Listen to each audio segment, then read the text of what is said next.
faahfaahinno dheeraad ah ayaa waxa ka soo baxaya weerar ismidaamin ah oo duurnimadii maanta lagu qaaday saldhig ay leeyihiin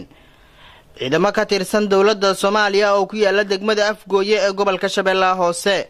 weerarka ismidaaminta ah oo loo adeegsaday gaari hoomay ah oo waxyaabaha qarxa laga soo buuxiyay ayaa waxa la eegtay saldhig ciidamo ka tirsan booliska ay ku lahaayeen agagaarka xaruntii wakaaladii hore ee biyaha iyadoo inta badan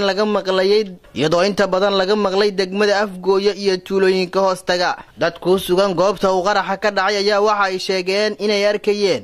meydadka ilaa 6 ruux oo qaraxaasi ku geeriyootay iyo in ka badan 10 kale oo dhaawac uu ka soo gaaray qaraxaasi.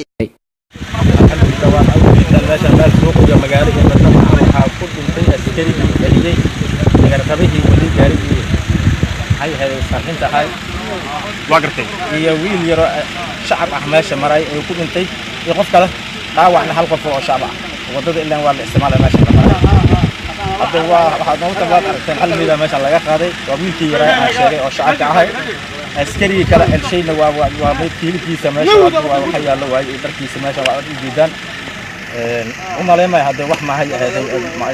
ما إنه تلفون كلي هذا يسوي يديني سماشة وكذا كان على كابو ده حكي من السنة روش جايبين عن هي الدوين أجدوا كل مدين هذا واحد ما له وصعدا أصيح يعني خليه مود جاي يقول حل لقي ربي إلهي أنت أنا معي وقصة قومي هذا عسكري أنا كان جدا أنتي تكبر أنا وجيس الحياة جاري حتى لقور هاي لقور تقول هنا هذا واحد جدا مال أدلو فقري dhowr jeer ayaa saldhigga ciidamada booliska ay ku leeyihiin agagaarka xaruntii wakaaladii hore ee biyaha ee degmada Afgooye lagu weeraray qarax ismidaamina waxaana halka lagu baaraa gaadiidka iyo boonooyinka ay wataan. dhaqdhaqaaqa hubaysan ee al-shabaab ayaana sheegtay mas'uuliyadda qaraxaasi iyagoo ku baahiyay warar ay ku qoreen baraha ay ku leeyihiin internetka